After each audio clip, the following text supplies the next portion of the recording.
प्रिय दर्शक, क्या आप जानते हैं शिव जी के एक दैत्य पुत्र के बारे में जिसकी उत्पत्ति महादेव की क्रोधाग्नि से हुई थी, जिसके आने से समस्त संसार भयभीत हो उठा, बल्कि कोई भी देवता उसे पराजित न कर सका। और वो था शिव पुत्र जालंधर, जिसने खुद को शिव जी से सर्वोपरि मानकर शिव जी से ही युद्ध में भिड़ गए। आइए जानते हैं शिव जी के उस राक्षस पुत्र के बारे में। नमस्कार, आप सभी को टेल्स ऑफ देवलोक चैनल पर स्वागत है। अब चलिए उस दिलचस्प कहानी को जान लेते हैं।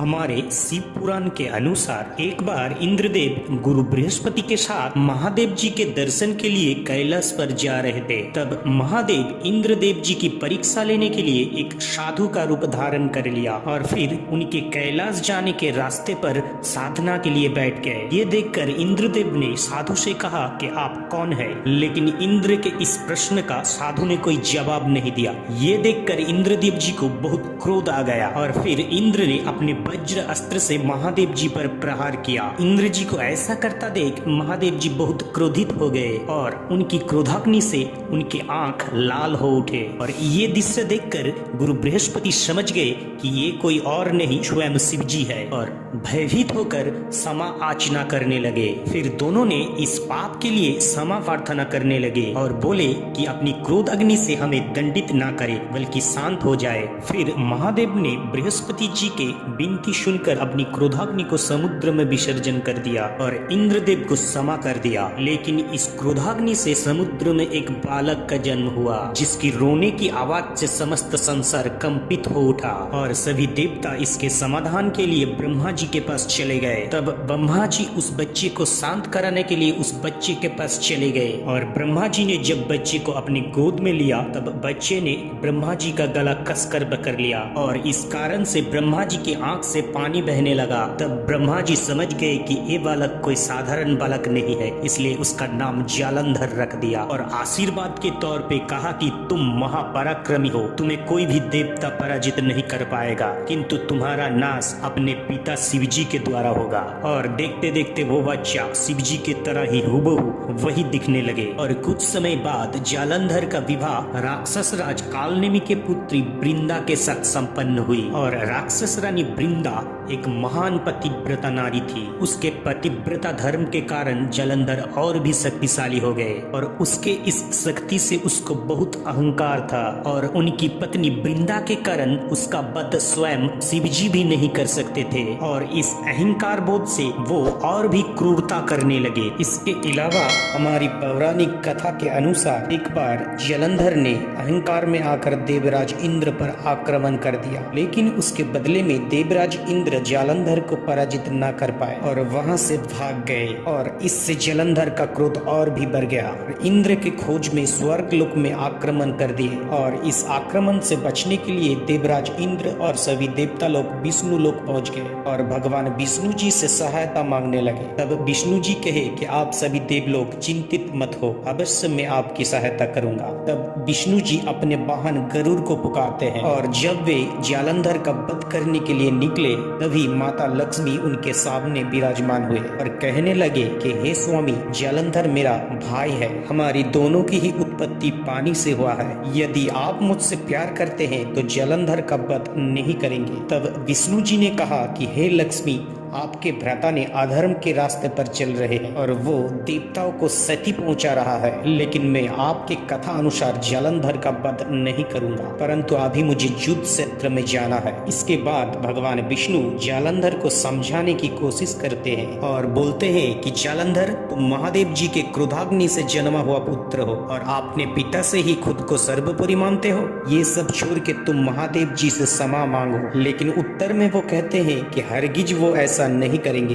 बल्कि बदले में वो कहते हैं कि वो तीनों लोगों का स्वामी है, उससे बड़ा कोई नहीं है। और इसके बाद ही जालंधर और भगवान विष्णु जी के बीच में युद्ध शुरू हो जाता है, लेकिन इस युद्ध का कोई परिणाम नहीं निकलता। फिर विष्णु जी एक शक्तिशाली वार करते हैं, लेकिन ब्रह्मा जी से दिया हुआ वरदान और वृंदा के प्रतिव्रता धर्म के कारण विष्णु जी के प्रहार से भी जालंधर का कुछ नहीं होता और वे पुनः जीवित हो उठता है। फिर जालंधर से युद्ध करने करने वहाँ आते हैं माँ काली। स्वयं नारायण के भी बार विफल होते देख वहाँ पर माँ काली उपस्थित हुए और कहने लगी कि इस दुष्ट का वध करना ही होगा। वहाँ पर माँ काली के उपस्थित होते ही जालंधर लोलुप दृष्टि से कहा कि तुम तो बड़ी सुंदर हो। मैं तो स्तब्ध रह गया। ये बोलकर जोर जोर से हंसने लगे। तब माँ काली ने कहा कि दुष्ट, तूने महादेव की अर्धांगिनी पर कुदृष्टि डाला है, मैं तेरा नाश कर दूंगी। तब जालंधर ने कहा कि तुम मेरा नाश करोगी? मैं सर्वशक्तिशाली जालंधर हूँ, सर्वश्रेष्ठ हूँ, मैं ही तीनों लोकों का स्वामी हूँ, कोई भी मुझे परास्त नहीं कर सकता, स्वयं महादेव भी मुझे कोई हानि नहीं पहुँचा सकता। ये बोलकर और भी जोर जोर से हंसने लगा।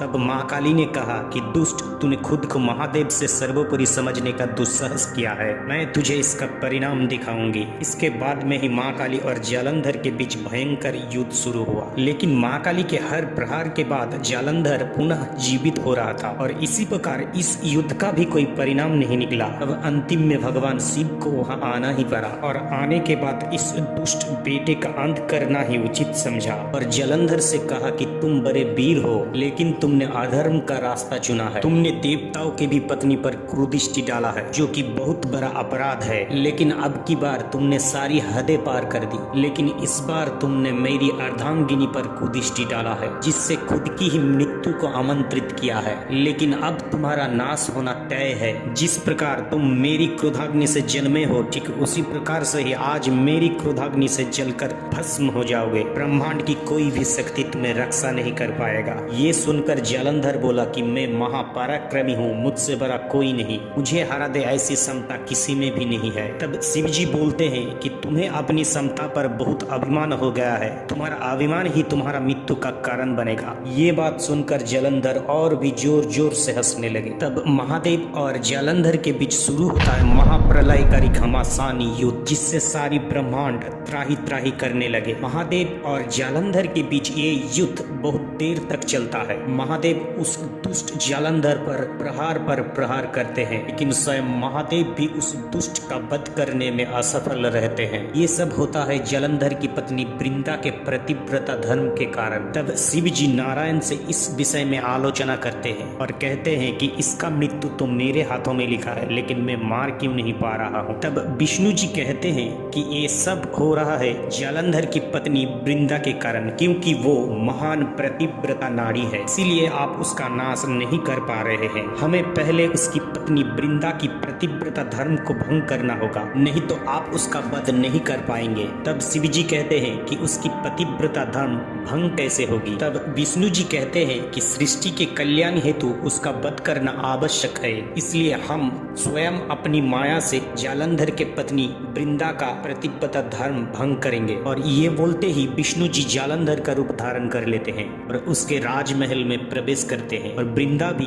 विष्णु जी को पति समझकर पत्नी जैसा व्यवहार करने लगते हैं, जिस कारण से उसका पतिव्रता धर्म भंग हो जाती है और वृंदा का पतिव्रता धर्म खंडित होते ही जालंधर दुर्बल होने लगते हैं। तब महादेव त्रिशूल से जालंधर पर जोरदार प्रहार करते हैं और इस प्रहार से जालंधर का धड़ बहुत दूर जाकर गिरता है और महादेव के हाथों ही उनके राक्षस बेटे का अंत हो जाता है। तब सभी देवतागण महादेव के सामने नतमस्तक होते हैं और नमन करते हैं। परंतु वृंदा को जब ये बात ज्ञात हुई, तब वृंदा विष्णु जी को श्राप देते हुए कहा कि जिस प्रकार आपने मुझसे छलना की है, उसी प्रकार आपकी अर्धांगिनी से भी कोई छलना करेगा। आपके पाषाण हृदय के तरह ही आप भी पाषाण बन जाएंगे और आपके पतिव्रता अर्धांगिनी को ढूंढते हुए वर्षों भटकेंगे। और इतना कहकर उसने स्वयं को अग्नि में विलीन कर दिया। और यही से सूचना हुई हमारी महान काव्य रामायण की। अगर आपको ये शिव पुराण से जुड़ी स्टोरी अच्छा लगा है तो सब्सक्राइब करके साथ रहिएगा।